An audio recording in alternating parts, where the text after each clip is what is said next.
नमस्कार, मैं हूं अंकुर और आप देख रहे हैं सत्यहिंदी.com। आइए एक नजर डालते हैं अब तक की सुर्खियों पर। पीएम मोदी के लद्दाख झड़प वाले बयान पर प्रधानमंत्री कार्यालय को इस पर सफाई देनी पड़ी है। पीएमओ ने कहा कि इस वक्त कई जगहों पर पीएम के सर्वदलीय बैठक में दिए गए बयान को तोड़ मरोड़ कर दिखाने की कोशिश हो रही है, जबकि पीएम का बयान 15 जून को गलवान घाटी में दोनों सेनाओं के बीच हुए टकराव पर केंद्रित था।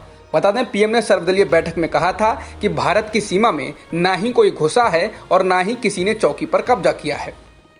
लद्दाख में चीन के साथ गतिरोध पर प्रधानमंत्री मोदी के बयान को लेकर अब कांग्रेस के वरिष्ठ नेता पी चिदम्बरम ने शनिवार को सवाल किया है। उन्होंने कहा कि क्या प्रधानमंत्री ने चीन को क्लीन चिट दे दी है। पी चिदम्बरम ने ट्वीट किया, प्रधानमंत्री ने कहा कि भारतीय सीमा में कोई विदेशी नहीं है। अगर ये सही है तो 5-6 मई को क्या हुआ?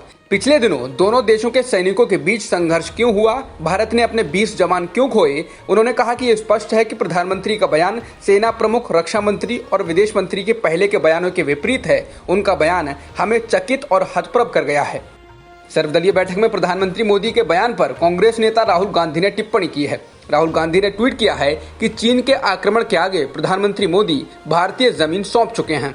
राहुल ने ट्वीट किया, अगर ये जमीन चीन की थी तो पहला, हमारे सैनिक क्यों मारे गए? दूसरा, हमारे सैनिक कहां मारे गए?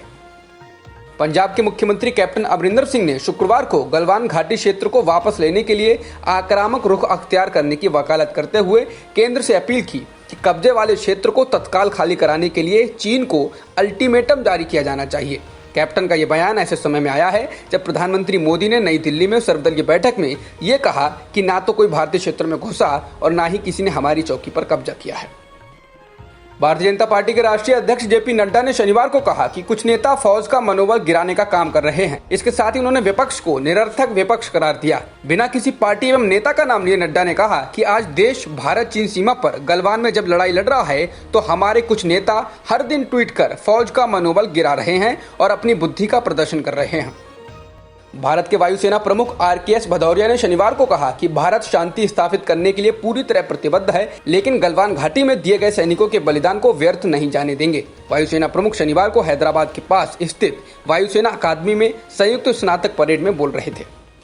प्रधानमंत्री मोदी ने अपने अपने घर लौटे प्रवासी मजदूरों के लिए रोजगार मुहैया कराने के लिए एक नई योजना का ऐलान किया है। गरीब कल्याण रोजगार अभियान नाम की इस स्कीम पर 50,000 करोड़ रुपए खर्च किए जाएंगे। उन्होंने कहा कि लॉकडाउन के दौरान प्रवासी मजदूरों की हृदय विदारक स्थितियों से इस स्कीम को चालू करने की प्रेरणा मिली है। प्रधानमंत्री मोदी ने शनिवार को गरीब कल्याण रोजगार अभियान योजना की शुरुआत की। बिहार के खगड़िया जिले के तेलिहार गांव से इस योजना की शुरुआत की गई है। वीडियो कॉन्फ्रेंसिंग में बिहार के मुख्यमंत्री भी मौजूद थे। योजना का मकसद लॉकडाउन के दौरान शहरों से गांव में लौटे लोगों को अपने जिले में रोजगार देना है। इस योजना के तहत 6 राज्यों के 116 जिलों में 125 दिन काम मिलेगा, जिससे प्रवासी मजदूरों के सामने आया रोजी रोटी का संकट टल सके। तेल कंपनियों ने आज लगातार 14वें दिन पेट्रोल और डीजल के दामों में बढ़ोतरी की है। पेट्रोल के दामों में 51 पैसे प्रति लीटर और डीजल के दामों में 61 पैसे प्रति लीटर की बढ़ोतरी की गई है। भारत की राजधानी दिल्ली में आज पेट्रोल 78 रुपए 88 रुपए प्रति लीटर और डीजल 77 रुपए 67 पैसे प्रति लीटर बिक रहा है। 6 जून के बाद से तेल कंपनियों ने हर दिन तेल के दाम बढ़ाए हैं। इस दौरान दिल्ली में पेट्रोल पर 7.62 रुपए प्रति लीटर और डीजल पर 8.28 रुपए बढ़ चुके हैं। दिल्ली के उपराज्यपाल ने एक आदेश जारी करके 5 दिनों के जरूरी होम क्वारंटीन की जगह कोरोना पॉजिटिव लोगों को सरकारी क्वारंटीन सेंटरों में रखने को कहा है। दिल्ली सरकार LG के इस आदेश का विरोध कर रही है। LG के आदेश में कहा गया है कि अगर कोई व्यक्ति कोरोना पॉजिटिव पाया जाता है तो उसे घर के बजाय सरकारी क्वारंटीन सेंटर में रहना होगा। अगर इन 5 दिनों में लक्षण बढ़ते हैं तो उसे तुरंत अस्पताल में भर्ती कराया जाएगा। दिल्ली के उप मुख्यमंत्री मनीष सिसोदिया का कहना है कि इस आदेश से दिल्ली में अफरा तफरी का माहौल। दिल्ली के उप मुख्यमंत्री मनीष सिसोदिया ने कहा है कि अगर हम होम आइसोलेशन का नियम लागू करते हैं तो दिल्ली में 15,000 बेड की जरूरत क्वारंटीन सेंटर या अस्पताल में होगी, लेकिन अगर हम होम आइसोलेशन को जारी नहीं रखते हैं तो उसके बाद 30 जून तक करीब 1 लाख बेड की जरूरत पड़ेगी।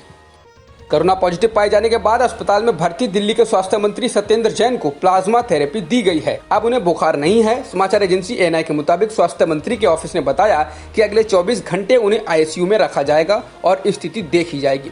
सत्येंद्र जैन 17 जून को कोरोना पॉजिटिव पाए गए थे।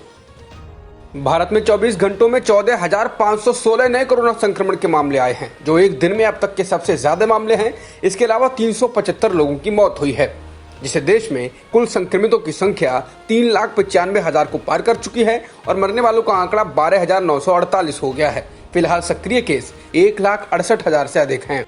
जॉन हॉपकिंस यूनिवर्सिटी के मुताबिक दुनिया में कुल संक्रमितों का आंकड़ा 86,85,000 के पार हो गया है और मरने वालों की संख्या 4,60,000 से अधिक है। वहीं 46 लाख से अधिक लोग ठीक भी हो चुके हैं।